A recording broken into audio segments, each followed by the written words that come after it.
At Taco John's, you can expect one thing: so good. As in quality ingredients used in tacos and burritos made just for you. Every single bite. So good. Expect nothing less at Taco John's. Hello, everyone. It's me, Jenny Rosario de Casiano, your host of Entertainment Buzz. Happy Friday again, and welcome back. We're looking forward to having a great show today, and we'd like to start by thanking our sponsor of today's episode, which is Awakened Warrior. Now is the perfect time to become a certified 200 or 300-hour yoga teacher. The Awakened Warrior Yoga Teacher Training online course is done completely at your own pace. All of their graduates are eligible to register with Yoga Alliance, and you can enroll today and save. Call 818-668-7654. Okay, everyone. Today we have a very interesting guest. He will be very familiar to a lot of you out there in the audience. He is an actor, a singer, a musician, and he can be seen in movies like Solace with Anthony Hopkins and Colin Farrell, or shows like Homeland, Nashville, The Walking Dead. And he's also a very special character that you will find out about today. Let's welcome Jordan Woods Robinson, everyone. Hello, hey, Jordan. There I am. Hi, Jenny. Thanks for having me. Thank you for joining us. How are you? I'm doing very well. We just got back from vacation. We rented an RV and drove up to Tennessee, and I got a few days of R&R in with the family and got to hang out with some animals and just love life. So I'm here. I'm back in the studio. I'm ready to get going. That sounds like a wonderful vacation. Mm-hmm. You mentioned animals. Didn't you grow up on an animal farm? Yes. So it was my parents' animal rescue farm in East Tennessee. It's 100 acres. It's just all wildlife, and it's all grown up. Like it's even more so than I've seen in the past few years. Like everything is thriving, flourishing. So it's all green, and we just got mountains after mountains, being able to walk and go through the trails. We've got horses and dogs, cats, pigs, potbelly pigs, sheep, goats. At times we've had a parrot and guinea pigs and rabbits and peacocks and guineas and anything native that we need to rehabilitate or take care of. We've done that too. I've hatched snakes. So yeah, I grew up there, and then I worked over in Pigeon Forge for a little while as a musician when I was younger. So that's where it all began, folks. Wow, that sounds so like storybook to me. It sounds so beautiful. It's very serene. I grew up in the Bronx, so I grew up in a concrete jungle. So right. It's completely different from what I know. But I love animals. I am allergic, unfortunately, so it's horrible. But I can't help but play with them when I see them, and so I will suffer the consequences. Yeah, like I'll get the yeah, I've tried having like rabbits and ducks and here in Florida, and yeah, it's always pretty painful, but I just have so much fun with them. Wow, that's amazing. Yeah. So you grew up on a farm, and it's a rescue farm. How do your parents obtain the animals? So a lot of animals are dropped off on our farm because lots of people know that we have a rescue farm. So they will will be driving into town, and we have a long driveway. It's about 1/8 of a mile. This driveway it's gravel. It's all wrapping through the woods, and you'll get down to the end of the driveway, and maybe there's a box with a litter of puppies in it or something. And we just put the box into the car, and we drive back up to the house, and we make sure they're comfortable, and then we go into town. But it's also been a lot of, my mom has volunteered at lots of animal shelters that might euthanize animals, and occasionally she will meet an animal that is very special, something really special, and she knows that she doesn't want them to be euthanized, and so she'll bring them back to the farm and foster them there. There are lots of, in East Tennessee, there's a lot of wild animals and other species that are not spayed and neutered, especially, and so like there are lots of dogs and cats that need to be adopted, and lots of horses that are maybe in an environment that isn't suitable for them. And so eventually they come and live on our farm. And then my mom has a wide network of other animal rescues that she helps to get everybody placed. So it's something she's always done. I just grew up with that and grew up feeding in the morning and then feeding at night and taking care of all these animals. And I've always thought that I relate to animals more than people. So I can understand that. I was born into it. Wow, that is such an amazing experience and definitely a great service that your parents are offering. Yeah. Very nice. So how did you become an actor out of that environment? How come you're not a veterinarian or something? I had considered it. I thought about it at one point. The veterinarian thing, I wanted to be a firefighter. I wanted to be an astronaut. What else did I want to do? I'm sure there was some other stuff, but yeah, I grew up a musician. So I grew up playing fiddle in East Tennessee. So I worked in Pigeon Forge it used to be called, well, now it's Dolly Parton Stampede. And then I also worked at Dollywood playing fiddle there.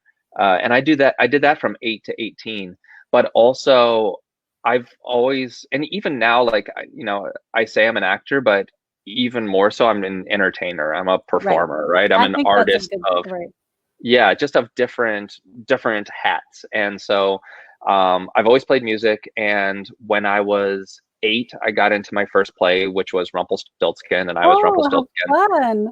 And it was great. And then I was always that person in class who would, class clown is one way of saying it, but always just being outgoing and ready to, like, if we needed a presenter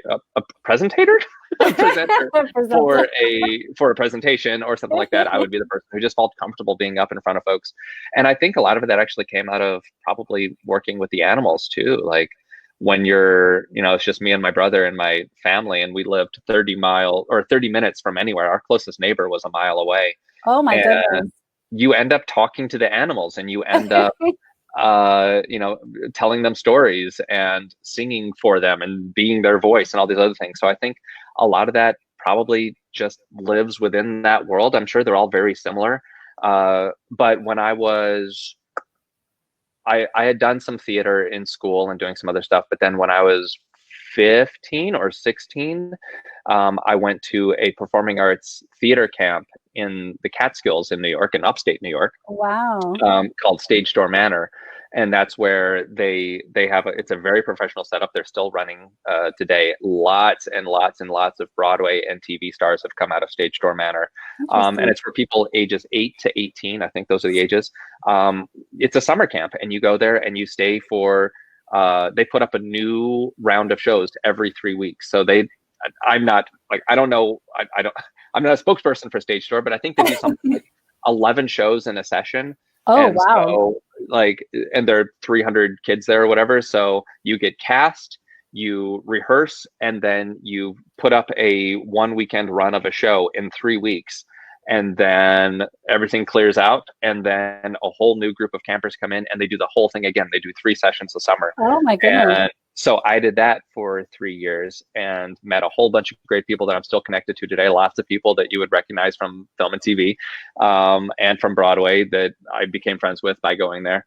And I've never heard of that. What a great experience. And it was actually at Stage Door that I decided to pursue acting for my profession. And then I went to NYU and studied drama at Tisch, and got my degree from there. And then that's where I was also introduced to Blue Man Group, which then took me all around the world. So I guess it all started with the animals, but what an amazing journey. So let's backtrack a little bit. Did you walk around playing the fiddle for the animals?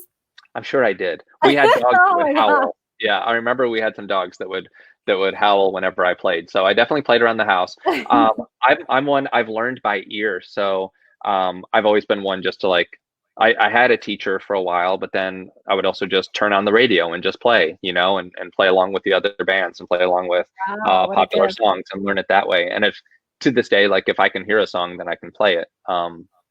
But it's, it was pretty much do whatever you want. I also walked around in my tidy whities and cutting grass with a machete. So I did a whole bunch of stuff on the farm.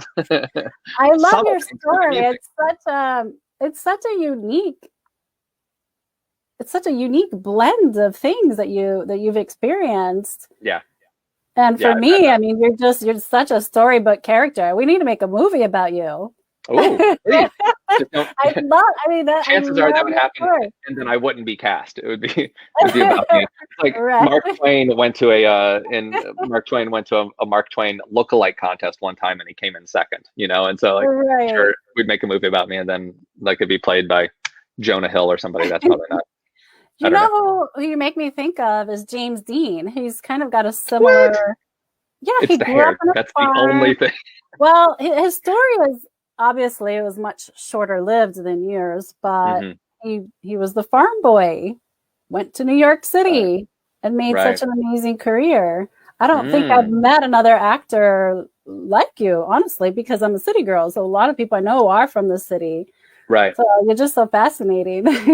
Oh, thank you. Yeah, and I mean, like my little town is called Bybee. If anyone wants to look it Oh up, my Bybee, goodness. Bybee, and it's Baby. literally a post office and a gas station. And Wow. even that, like that's the town. We live probably 20 minutes outside of that. Like, which just every time you go down another fork toward our house, the road gets narrower and narrower, and there's no pavement. It is gravel, and it's definitely it's definitely a place that every time my parents or my friends' parents would drop me off there, they'd say, "Are you sure you know where you're going?" Because like you keep going down these dirt roads, and they keep thinking that they're about to be hijacked or something. Oh my goodness. You have to like turn right at the first rooster, right? Yes, exactly. Now you know where that tree used to be. You got to Oh, turn left. Then you go down to where Uncle John sits on the porch on Tuesdays and Thursdays. Yeah, oh my that's how you get God. around. That's so hilarious. Do you think that growing up in such a serene environment and such a mellow, I mean, I know farmers work really hard, but Hmm. it's the thing that's really closest to nature. That lifestyle is just the closest you can get to nature. And do you think that gave you the opportunity to explore these creative ideas more versus someone who's in a fast-paced environment that's constantly surrounded by chaotic thoughts and That's a great point, and I've actually to this day, like now I teach drama, and much like you, I've studied drama with lots of great teachers and stuff like that, and I realized that some of the things that I just naturally used to do as a kid, like constructive rest and meditation, like there were times when I have memories of just lying in my bed and trying to relax every muscle in my body, which if you've ever gone to a drama school, like that's one of these things that people teach you. right, They're like, now try to do this constructive rest, do this meditation, do this yoga, do these breathing exercises. And like I would just do that as a kid because like I would just lay around and I would do that. And then we'd go out into the woods, and then we'd explore, and we'd follow our impulses and do whatever we wanted for the day with just knowing that we were in a safe space and knowing that we could do anything we wanted. And also I'm one to I do have deadlines that I have to meet, of course, as an artist, but I'm also one to put things on the back burner and say, I'm not interested in working creatively on, like, I'm looking at my guitars, my violins, which are up on the wall, and it's been a very long time since I've played any of them. And I've kind of put music on the back burner for now mhm, because I'm really invested in acting, and I'm really invested in my coaching business. And I'm okay with letting my art, my other music, or my other art being music, just sit back here for a little while, because I know that when I'm inspired to come to it again, I will bring more to it, right? There's a fine line right, between like a deadline for an artist and like burning yourself out. right, And if that well just dries up really fast if you're forcing yourself to create, as opposed to right. waiting for that inspiration to strike and then just allowing it to flow. And I think that's super important, and something that, yeah, maybe that does come from the farm, because if I'm not inspired to do something, I will try to not pressure myself into doing it, because I know that when I do get around to it, it will it will be that much richer because of it. Sure, you can come back fresh and with new inspiration, like you were saying. Yeah. And Yeah. this is, I'm glad you mentioned that, because I was going to ask you how you manage all these different aspects of your entertainment career, being a musician, being an actor, being a coach, owning the school. It's a lot to do at one time, and the industry, as you know, Yeah. can cause you to travel a lot, and everything is very much last minute, and we're kind of on the go all the time. We So I'm are. wondering how does this person manage so many things? So yeah, a couple different things. I mean, one thing, I'm definitely a shark. Like if I ever stop swimming, then I die. So I'm always juggling multiple plates. And I know you had Jesse Malinowski on a recent episode. I did. And Yes, great guess. and he's lovely. Yeah. And I think we have a very similar thing where we're just, we're constantly moving. And Yes, in the entertainment world, people don't often think of themselves as entrepreneurs, but we are entrepreneurs. You're an entrepreneur, you and Melissa exactly. creating this show, and that seems to have like a very business connotation to it, and yet we are businesses. And actually, I have this theory that any actor and any artist will never stop being a startup business. And so a startup business, for any entrepreneur, is that hopefully you can create this startup, you can create this product that people are going to like, and you're going to put it out and like test it with your markets and do a couple different protocols and then say, or prototypes, and then say, boom, there it is. And then eventually a larger company is going to swoop in like a hawk and go, wah! And say, and like acquire you and buy you Right. and get you all set for the rest of your life. And here's $250,000. Great. Now I'm going to invest that in my next venture that I want to try. We as artists, we never have the opportunity for a larger corporation to come in and buy us because we are it. We're simultaneously the manager and the product. Exactly. And so if like no one else can replicate us, and we're constantly building our own teams, but an entertainment lawyer named Tom Player told me one time that, as an artist, you're your own quarterback.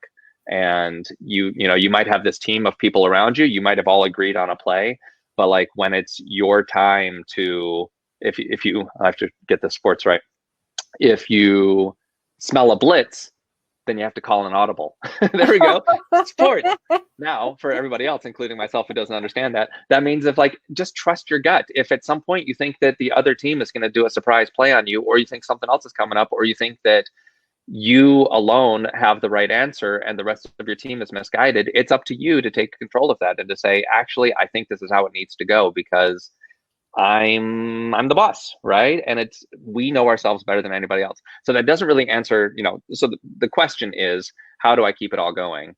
The short answer is I don't. I fail a lot, and I have anxiety, and I often put more time into my business than my family and other stuff like that. I have lots of failures in that side of things.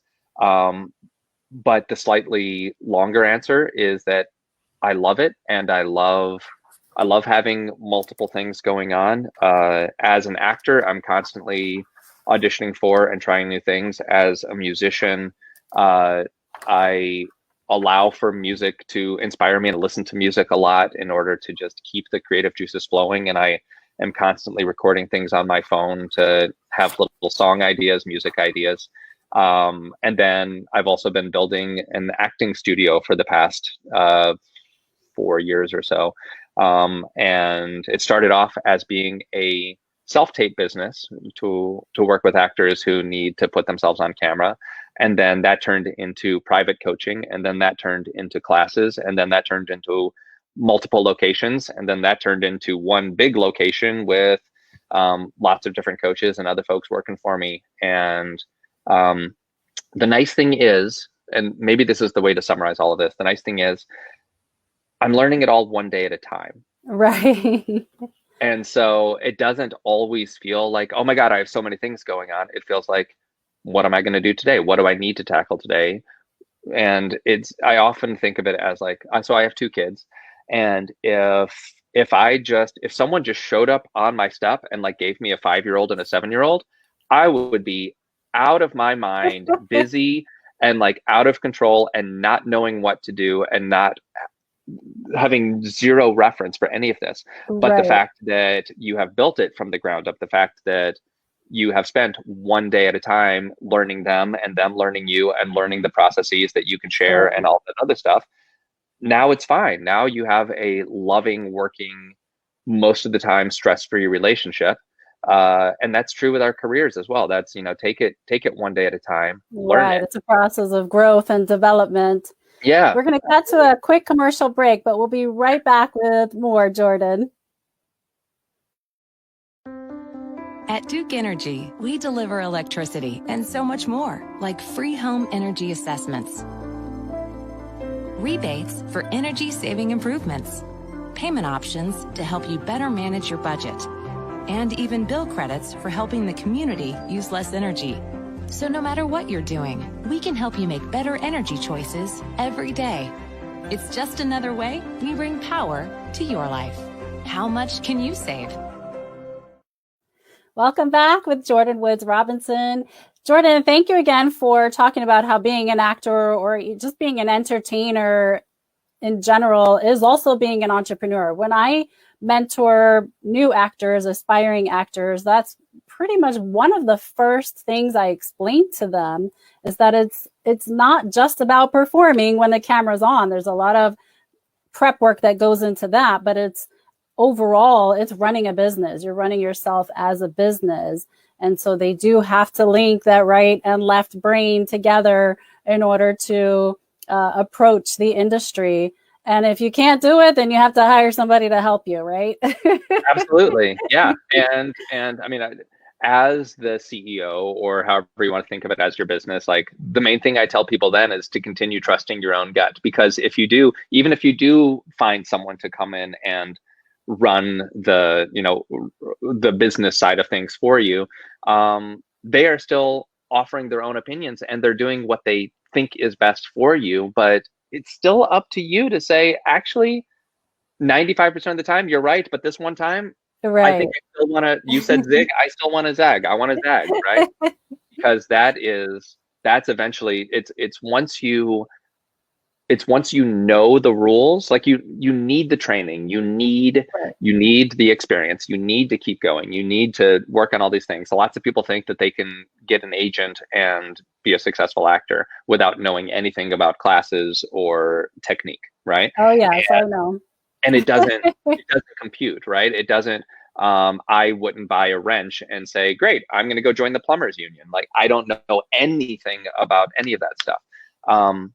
You have the rare occasion when an actor has that experience, but it's just not the norm. Yeah. I lost my train of thought. This is also part of me. I'm so impulsive. I will go down one train of thought.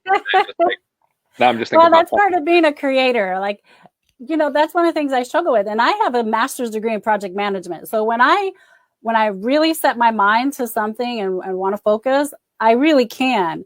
Yeah. But I do have that struggle with the left brain too, because I am a creative person and my mind and my thoughts can just be like, woo, going everywhere and can set me back sometimes, because then I'll start so many different projects and have loose strings, so. Everywhere. Yeah.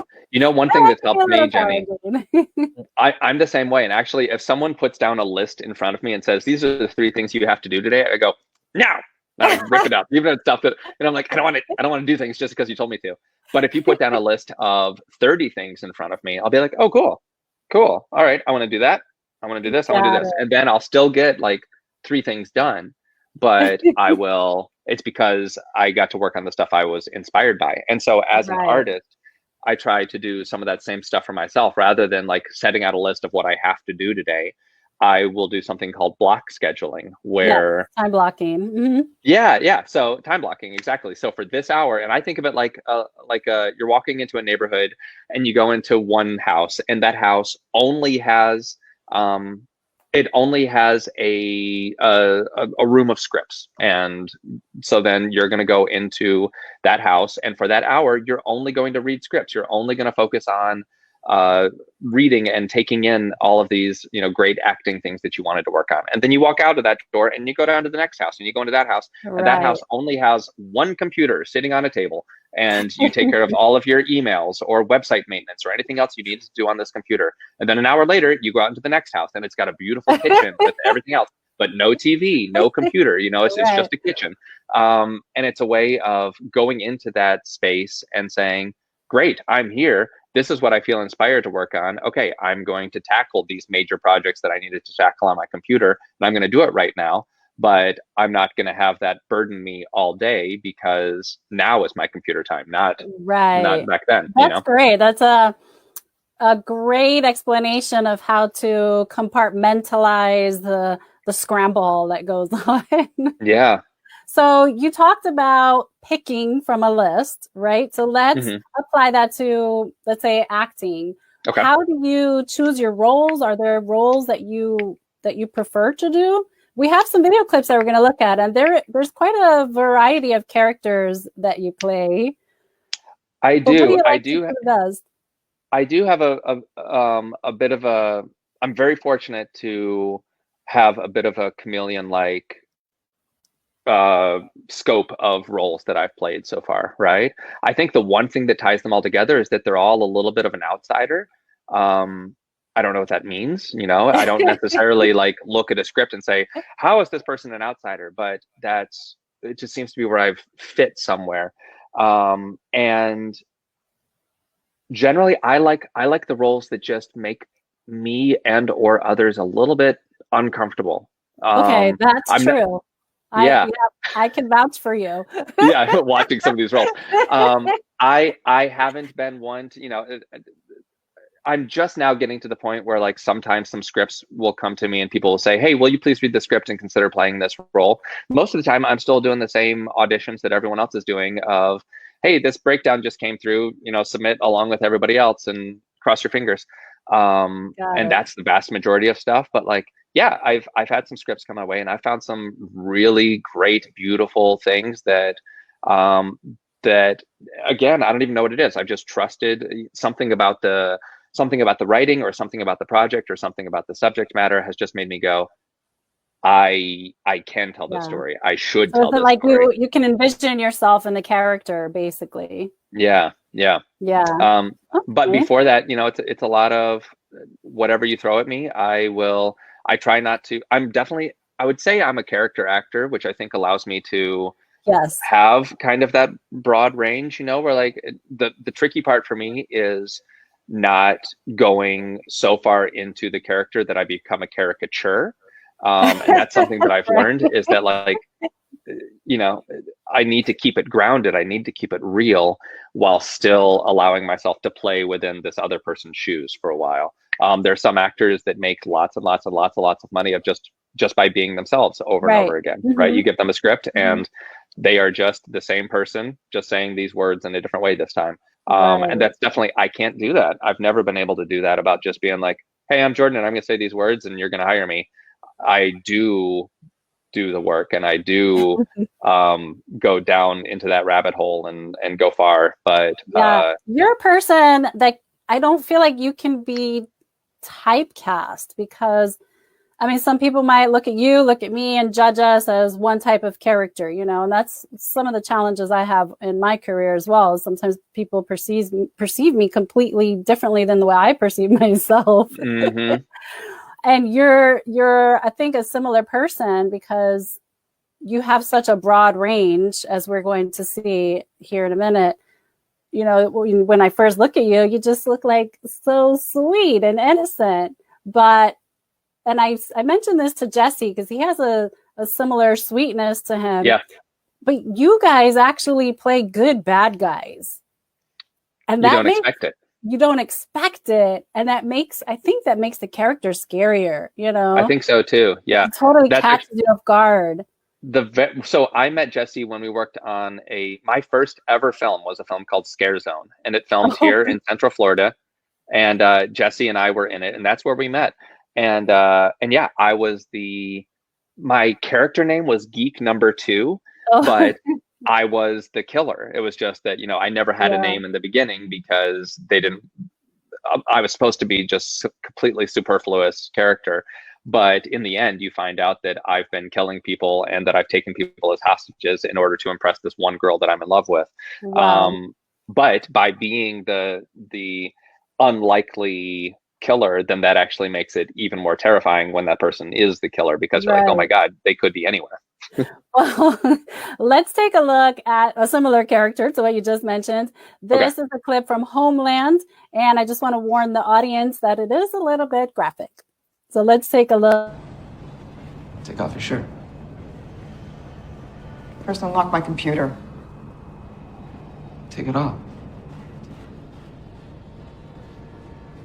You said you would unlock my computer. Why the fuck do you think you're here? Take it off. Or I walk out of here and I start fucking up your life.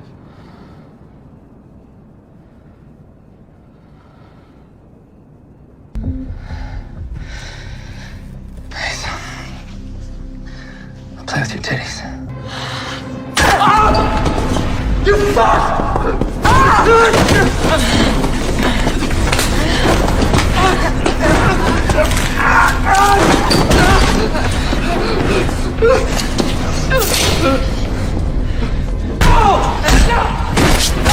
It's done. Yeah? I swear. Whew, that was intense. Yay! I watched that clip and I did not see that coming. I was like, oh my gosh, he's a really bad guy. Yeah, and there's lots more to that is not in that clip. But yeah, that's one of those, the outsider. This was a character that is a troll and takes Claire Danes' character's computer hostage, and then basically holds her computer for ransom and says, you owe me 10,000 Bitcoin. And then he also makes her do some unacceptable things over the computer screen. And then she leads him into a warehouse, and he thinks that he's going to seduce her, and then she has different plans. But it's that was so much fun, right? That looked like fun. How did it feel to get your butt kicked by Claire Danes? She kicked my butt. We had a fight rehearsal a couple days before we filmed that.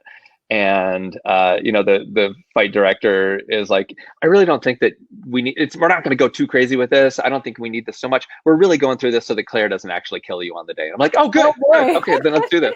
Okay. She has such an incredible intensity about her. I really like Claire Danes. And so that scene that we filmed, that fight scene, we filmed for about 10 hours for one day.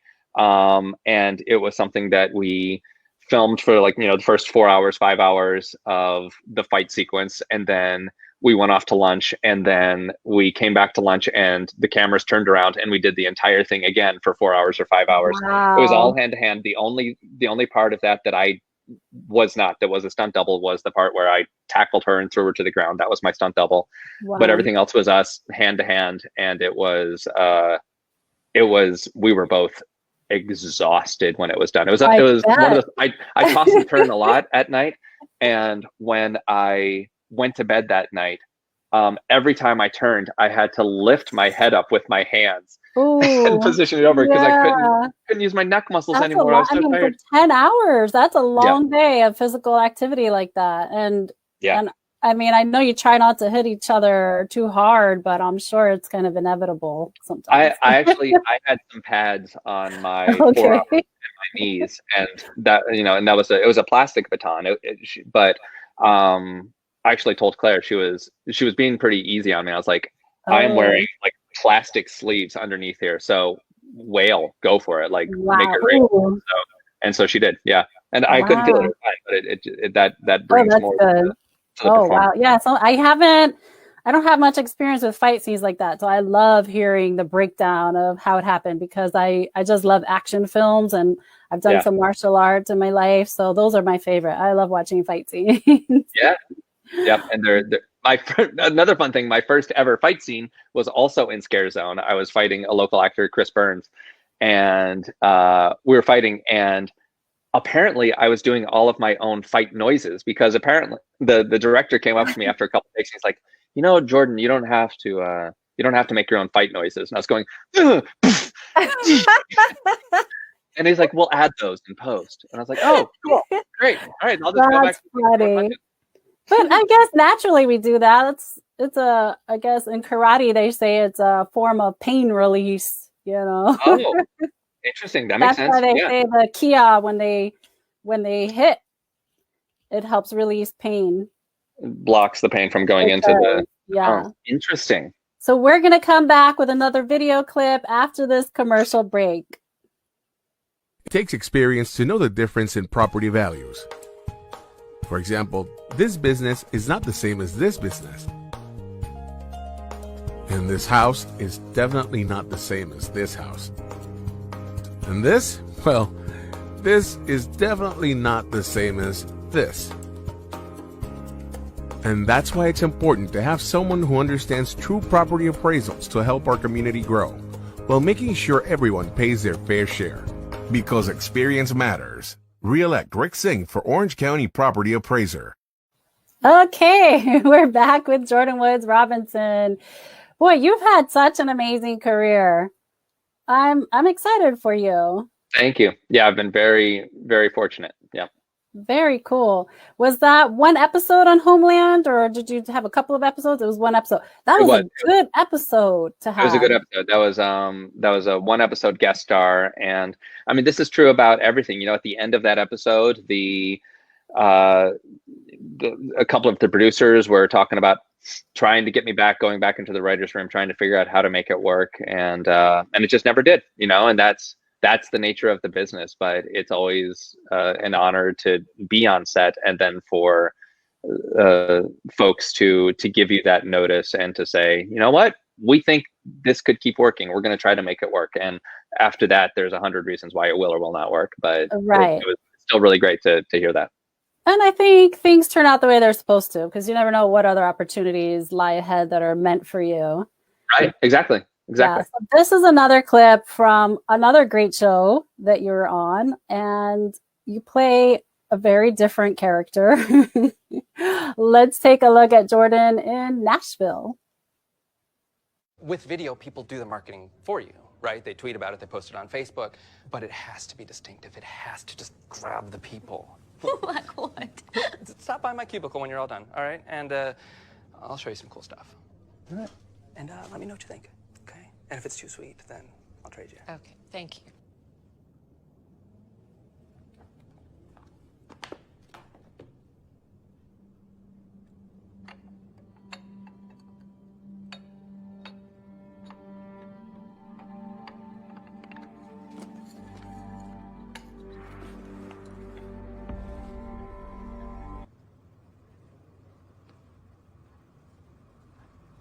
I don't understand. I just wanted a souvenir for my mom. I swear she's your biggest fan, and I just wanted her to think that we were friends. Okay, so I'm curious to know what's going on here, because I want that guy as my friend. He's so nice. But then what happened at the end? You got so weird. What do you need the jewelry box for? So this was a 4-episode arc, and this is on. So also going on at the show at this time was that Connie Britton's character had a stalker who was sending her lots of things, sending her flowers, sending her letters, and she didn't know who it was. And so right around that same time, my character was introduced, and I came in and I'm totally fanboying over her. I'm her biggest fan. I tell her I'll do anything for her. And so it's a bit of a red herring. The audience is supposed to at least, have an idea in their mind that I'm the stalker. Right. Now you're suspicious. When I take her, it's a paperclip holder that her daughters had made for her on the show. And when I take that and take it home to my mom to show her, that's all reason they need to prove that I have evil intentions that they're going to kick me out.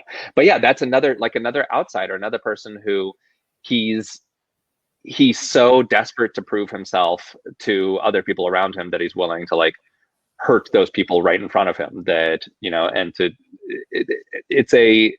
it's such an interesting dynamic. And that was a fun show, because it's not often that you go to work on a show and after the very first rehearsal for Nashville, all of the actors and the writers and the director and the first AD and a couple other folks all went into a room and basically rewrote the scene. And I was like, why are we rewriting the scene? And all of the actors and the director, everybody's chipping in, being like, I don't think you would say it that way. And be like, yeah, no, I wouldn't say that. I'd say it like this. And I'd throw this in. And one person's like, I don't think I need to say anything because this person's saying it all, blah, blah, blah. And they rewrite the scene. And what I've learned about that show is that they did that after every single rehearsal. They would go through and they would say, how do we make this fresh? How do we, change this up? And it wasn't anything against the writing. It was just an opportunity to make it fresher in the moment. And that led to, so like everything you heard in those two, in those clips was like us going through and kind of refinding it for ourselves right then. And then that kind of being locked down, but still room to paraphrase within takes. And it's very different from other sets where you're on, where they're like, after 2 takes, they come back and they're like, you swapped these 2 words. Can you please make sure not to swap 2 words next time? And this one, they actually actively encouraged it as a way of telling the story. Yeah. Right. I think that's great to make it more of an inclusive experience, and it allows the actor to come out of the box a little bit, because at the end of the day, we're hired for being creative, right? And expressing a character, but then they put us into this box. And like you said, they tell us exactly how to do it. Yeah. And of course, those roles are essential, the writers and the directors, and they have their interpretation. But I think the actor really they're the ones delivering it. So it has to be believable. And it's our job to get to that point. But there's so many actors, myself included, who can get in our own way by being like, I have to say exactly this, and it can feel forced, and that's a great experience. And I definitely felt more on that set for whatever reason. I think, just being able to have that freedom and everyone being open that, hey, we have this freedom here. And if I'd started going off and changing the story, then that's different than just using a couple different words in order to tell your story than what these other words were. But the idea being, come on brain, come on thought, come on back. Oh, that I ended up feeling like I had a little more ownership over that character. I had a little more, and that I was more welcomed on set. I immediately felt a little bit more like a team player rather than just being the guy that shows up, for a day and does his role and then gets out. So both have their merits. Both are wonderful, but that was just an interesting experience for Nashville. Very nice to know. Excellent. Well, you did a wonderful job. Thank you. You're welcome. This next clip is also pretty eerie, and all these clips have little twists in them. And it's starring an all-star cast. So of course you have to tell us about that experience. Let's take a look at you playing an attorney in Solace. This film is called A Solace, and it does have some strong language in it as well.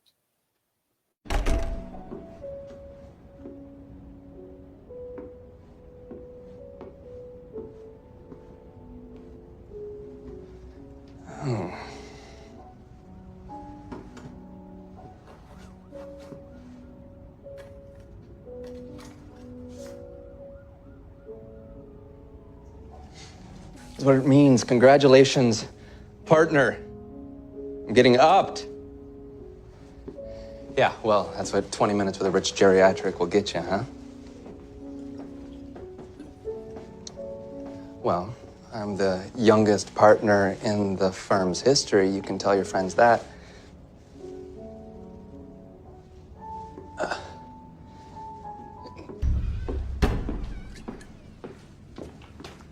Who the fuck are you guys?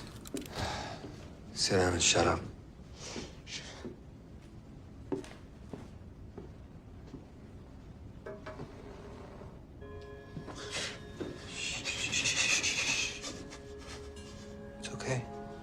Hey, you, call an ambulance. You have second hole poisoning.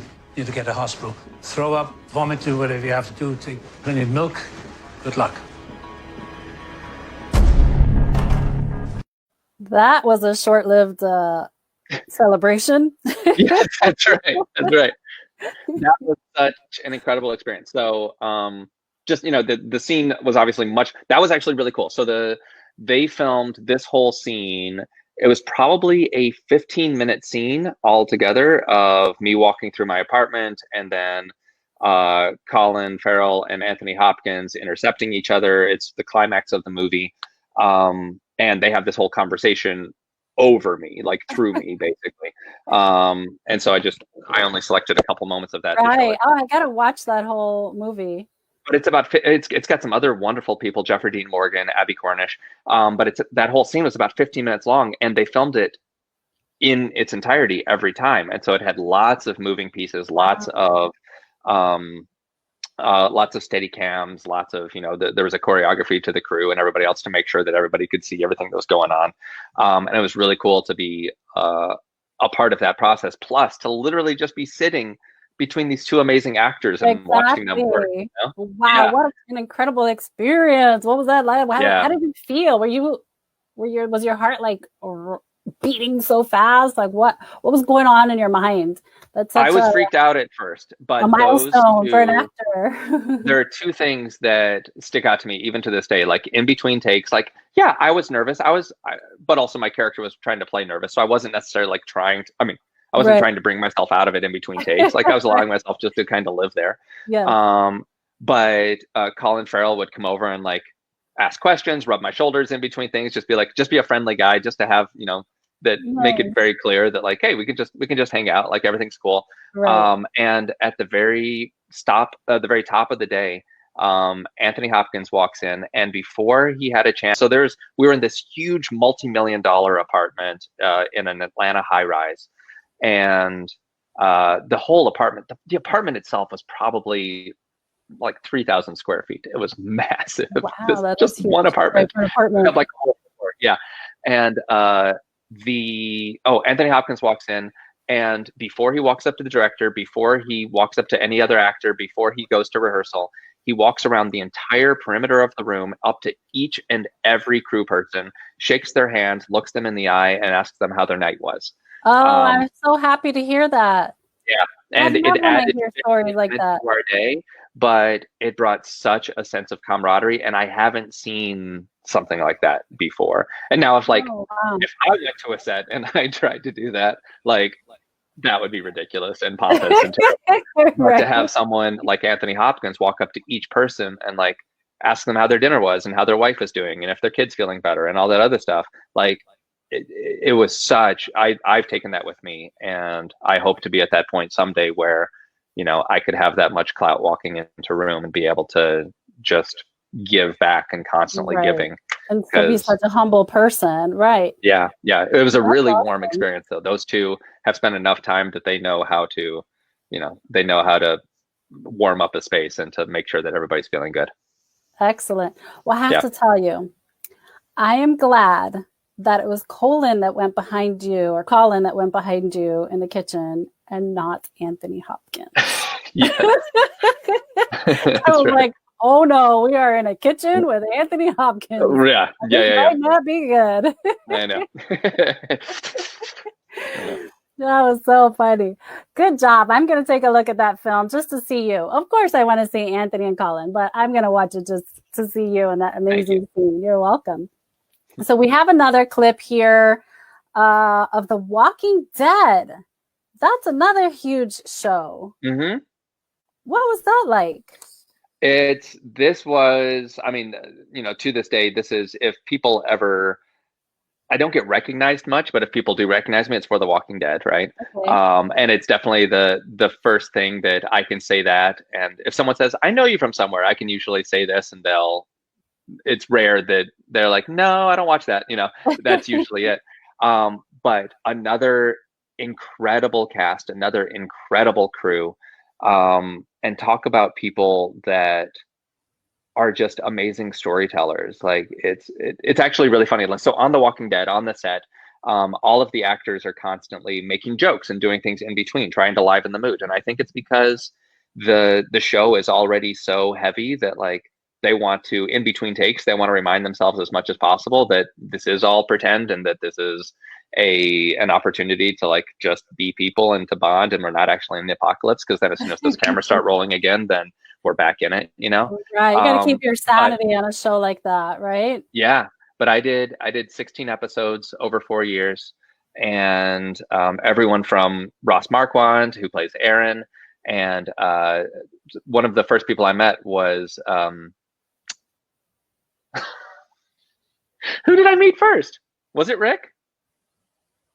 It might have been Andy Lincoln. I think so. But like I walked up to him and he just like gave me a big hug and he said, "Welcome to the family," you know? And I was like, wow. Cool.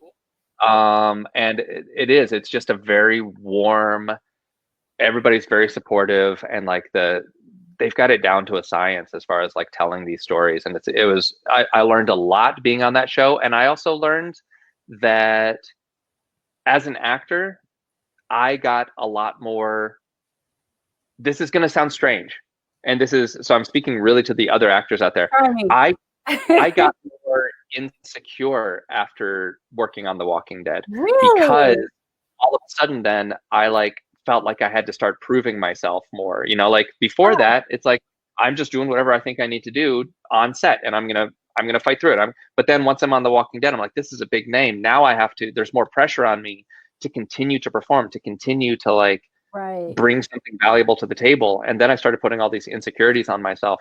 And I think that's just something that, you know, that if other actors are listening, you're there because you're supposed to be there and because you're the person that's been chosen to tell this story. And that's going to be true for every project after that and for every part of your career after that. So like, don't let one success. There's Elizabeth Gilbert, the author of Eat, Pray, Love, who's done many TED Talks. I think it's Elizabeth Gilbert. Yes. Has this great quote saying, she has lots of people. Well, she basically says, sometimes you have to acknowledge that your greatest success may be behind you. As an artist, the greatest thing you've ever done may have already passed, and yet we still continue to pursue stuff. So what's next? How do you continue being hungry and striving for greatness when you've got that fear behind you back here? Right. And I definitely fell into that fear a little bit, but I'm on the other side of it now. And that seems like a downer, but I actually mean it as a way of like, the show was incredible. And it was from that success, from seeing this greatness, that I started to lose sight of what value I had. But bringing that forward now, you can still, once you get over that, you can still pursue all this great stuff. Right. So yeah, we have to be conscious of allowing that self-doubt to seep in and alter our mindset. So I'm glad that you brought that up. And we're going to take a look at The Walking Dead. But in the next video I'm going to show after The Walking Dead, I want to revisit that statement because there are some lyrics. Oh, I just gave it away. There's some lyrics that you use that I'm curious about. Okay. All right. Okay. But I have a trivia question first, and we gave the answer away earlier. So let's see if the audience can figure it out. What was the most colorful character that Jordan Woods Robinson portrayed himself as? Was it A, a blue man, B, Willy Wonka, or C, a ringmaster? And yeah, that's right. The blue man. So let's take a look at this blue man in The Walking Dead. When you're out there, if you happen to be in a store or something, Mrs. Neutermeyer is really looking for a pasta maker, and we're all really trying to get her to shut up about it. I mean, we have crates of dried pasta in here, but she wants to make her own or something. I really think she just wants something to talk about, so. If you see one out on your travels, it would go a long way to...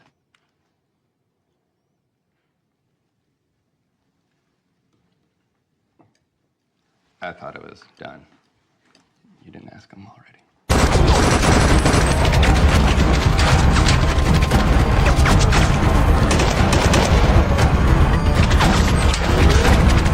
You need to go. I can plead here fine on my own. I'm not leaving you. Don't be an idiot. They need you. Aaron, look at me.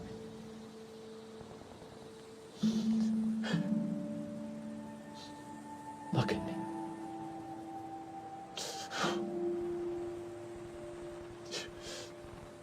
You know I love you. You know I'm right.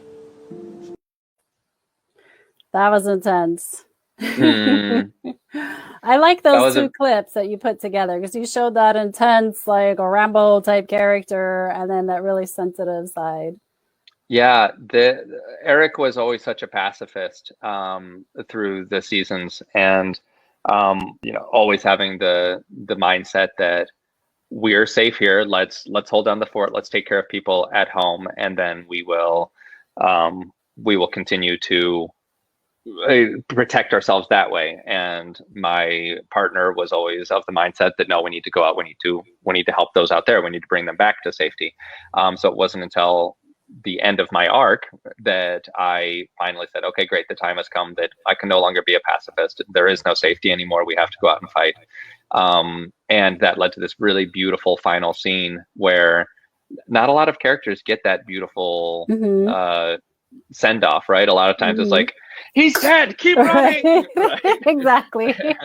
But this was a great opportunity to end that scene and that relationship with such love. And there's one line in there that Ross and I came up with a story about, where he says, "I love you," and I say, "I always had a hunch." And I brought this story to him, but I said, remember that time on our first date 10 years ago when we had known each other for a couple of years from Peace Corps, but then we finally started dating, and you said, "I love you," and I said, "I had a hunch." And now bringing it back now, it's "I love you. I always had a hunch," and it's a way of encapsulating those last 10 years, and now bringing that all into the moment, and saying, "I will always love you, even though this is the last time we'll see each other." Sad. So, it was a great send off. Yeah, very good send off. Great job. Thank you. So we had the trivia question. Mm-hmm. You were a blue man. We have to talk about that, of course. Okay. That's such a big part of your life. You spent 13 years as a blue man. Tell us about that experience. So I was originally introduced to Blue Man when I was about 16 or so. And then that's me holding up my hand. And when I showed up in New York to go to school, my theater school was literally right next door to the Blue Man Theater in New York in Astor Place. Really? And so I saw the show. Okay. I saw the show many times and I loved it and I wanted to be a part of it, and I auditioned for it in junior year and had to do all these weird things like roll around on the ground and impersonate a dog and like play a drum pattern while doing some stuff with my eyes. And like everybody has a totally different experience with their audition process. And I got it, but then they said, "We don't want you to drop out of school in order to become a blue man because not everyone makes it. So like finish school and then be in touch, and then we'll get you into training afterwards." And that's what I did. Oh, that was great. Yeah, and that tells you like it's a really thoughtful community, and how they're all considerate. artists. Yeah, and I graduated a semester early so that I could get into training early, and then I kept going, and then I went to New York. Or I was in New York, and then I went to Chicago, and then I went to Las Vegas, and then I came down to Orlando, and that's what brought me down here.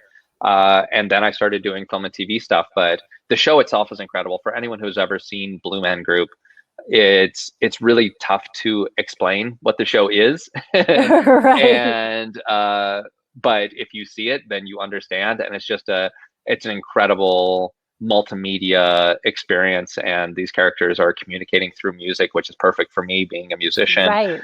And it's lots of physical storytelling, and it's lots of really subtle humor that the audience can just interpret in many different ways. And so it was my dream job getting out of school, and it's something that I've loved for the past 13 years. And then it was just recently that I stepped away in order to pursue opening up my acting studio. Okay, what an amazing experience. So my husband and son insisted that I ask you, and I'm sure a lot of people are curious to know, if that was paint or if was it some kind of like latex mask? Yeah, I so it's thought it was actually paint. it's grease paint. It's like Vaseline. Grease paint. That's okay. Yeah, it's got a really really goopy, I don't know if that's the right way of saying it, but it's got a really smooth texture that goes up your nose and inside your lips Ooh. and in your eyebrows. Yeah, there you go. Oh. And how long does it take to get that off? You can get it off in about 20 minutes. The whole Oh, really? transformation to get into makeup is about an hour because we Not have bad. a custom made bald cap that you can see. It covers our ears. We don't have Okay. ears. We actually, during the show, we do have our own earplugs that travel down to a monitor pack so that we can get our own mix of the instruments. And that's glued down to our heads. And then we have a whole wardrobe team who helps us trim the cap and get into makeup. But the whole transformation Wow. takes about an hour. Nice. But that's an opportunity for the three blue men to get to talk to each other and get to listen to music and get their vibe of how each other's feeling as we get into the show. Did you play the fiddle as a blue man? What instruments did you play? I mean, because it's such a musical show. No, it's all percussion. So it's a lot of drumming and a lot of custom made instruments that are based around percussion. So there we have something called a PVC instrument that is all a series of pipes and PVC tubes. And depending on the length, where you hit it, the notes change. And so we can play whole songs with that. We have something called a drumbone, which is like a trombone. But we play drumbone and you can slide it and change the pitch. And then we'd have lots of tribal, deeper, more resonant drums that we would hit as well, including a big drum, which is the 60-inch drum that you hit at once, and it makes everybody's bowels explode. Right. And you guys use such great lighting and special effects during the shows. What a great experience. I'm so honored to have you on the show. And I mean, we could talk forever about your Blue Man experience, but it was really important for me to showcase you as a more well-rounded entertainer. And so I want to end the show with your musical side, because being a Blue Man group, you're an actor. You're a very agile actor, very animated, but it is a musical oriented show as well. And so I wanted to incorporate a little bit of the music into today's programming. And we have a video clip that I want to show before we go. And I need you to explain the lyrics to me. So let's take a look at the clip and then we'll come back and talk about it. We're going to take a look at your music video called Pawn.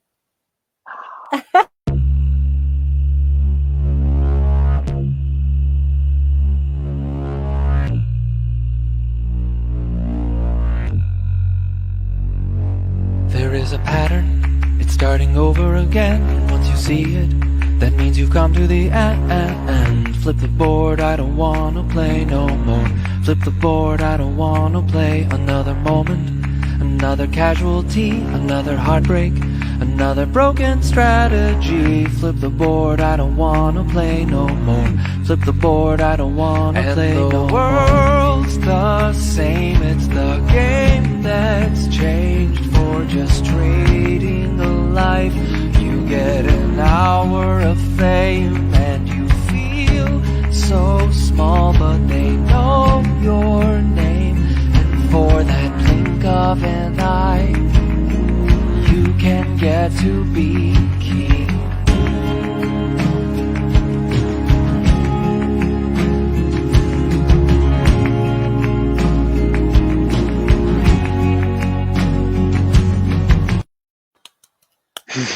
I love it. Thank you.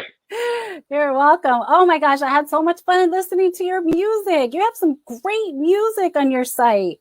Thank you. Yeah, some of the stuff that, my first album was a bluegrass album when I was 16. And then I've recorded some other stuff. Pawn was actually a single, but I just released a full album of original music back in 2016. So I'm very eclectic, kind of like in my acting. I just kind of write what I feel inspired to write about, and it ends up being very different. So Pawn, do you know the subject matter of Pawn? Well, first of all, your music is very catchy, and that's what I wanted to ask you about, because you're talking about the pattern, the broken strategy, trading an hour for fame. Music is very personal to each individual. So for me, I'm like, oh, this sounds like my acting career. I'm like, what inspired this? I wish it could be about my acting career, but unfortunately, this song was written right after the Pulse shooting, and it Oh, was a response to um, all of these, frankly, talks about regulating gun issues and and all of that stuff, and nothing changing, right? And it just wow. continuing to, there's a pattern, and it just keeps popping up, and by the time you see a pattern, it's already happened, and we've already had a massacre, and then we're moving on to Right. something else, right? And so Hmm. and the people trading a life for an hour of fame. I'll kill somebody in order to have an hour Got of fame it. in the industry, and Wow. so that song for me, yeah, came directly out of that, and that's what I love about music, is that it allows for any different interpretation. You Right. might hear something, another person might hear something else, but yeah, for me, that was directly the. I was not in Orlando. I was in Miami at a wedding the night of the Pulse shooting, but um, that actually, it was on my mind for months after that, obviously. And that song I actually wrote while I was driving up to set for The Walking Dead, where it, I've got 7 hours to fill in the car, and I would do a lot of writing in the car while I was by myself. And that the first thing that actually came to me was the claps for whatever reason. Um, and actually, so one of the cool things about the song is that if you go back and watch the music video again, each of the instruments and each of the vocal parts, other than the main vocal, other than the lyrics, is on a 16 beat loop. It's Hmm. always the song, the music underneath never changes. It's Right. always the exact same drum beat. It's Hmm. always the exact same guitar part. And the only thing that changes is the melody and how we use those repetitions of instruments and vocals throughout in order to create different swells and different things. But that was really important to me, that the song is about a pattern and it's actually built on a pattern. So if you go back and once you hear that pattern, and even Right. if you watch the way that the squares or the rectangles are moving around Hmm. on the screen, those are in a pattern as well. So Right. That's so it's just this interesting. I would have endless cycle. never, sorry, I cut you off there. No, it's fine. I was fine. I would have never guessed that. And that's why I needed to know, because I've done that before. I've listened to songs and of course I added my own interpretation, but I Yeah, need to know what was behind the artist's inspiration. yeah. Yeah, that was Take what works for you. definitely, Steal like yeah. an artist. If you're Yeah, inspired by those lyrics in exactly. some way, or if it resonates with you, then yeah, it's absolutely right. Right. But thank you for Steal the doing that. I mean, that was very impactful to pretty much, to everybody around the world, not just those in Orlando. That was very heartfelt to everybody. And so thank you for your contribution for that event. I appreciate that. Of course. Jordan, it was such a pleasure having you on the show. I could talk to you for hours. I know I chat too much, but oh, there, look at those links. If you want to come learn more about me, you can go. That's my acting studio, Yes. bookfromtape.com. We do coaching and we do classes and we do self tapes. And then my personal website as well, jordanwoodsrobinson.com. But I'm around. There you go. Jordan is around. Hit him up. He can help you out. Thank you, Jordan. It's been an honor to interview you on the show. I had so much fun with you today. What a great way to start the weekend. Thank you all. Yeah. Thank you, Jordan. With you. Yeah, if you can stick around backstage. I'll be done in a second just to thank you again. Yep, I'll stick around. Okay. Okay, bye, y'all. Thank you. Bye. Everyone, that was Jordan Woods Robinson, the actor, musician, and Blue Man of 13 years. You have to look at these videos on YouTube, such amazing videos. And of course, check out his website. He's got so many different things out there that are absolutely just so impressive. A very creative individual. And so that's our show for today. I mean, wow, what a great show we had. I could sit here for hours talking, as you can see. But thank you, everyone, for tuning in to Entertainment Buzz. I'm your host, Jenny Rosario de Castellano. I will be back right here next Friday at 1 p.m. So please join us again then. Of course, subscribe to us on YouTube at Florida National News and Facebook at Florida National News. You can also follow us on Instagram and follow me on Instagram at Jenny Rosario 8. As I always say, 8 for infinity. And send us your commercials. If you have a small business, Right now, we're accepting a few more.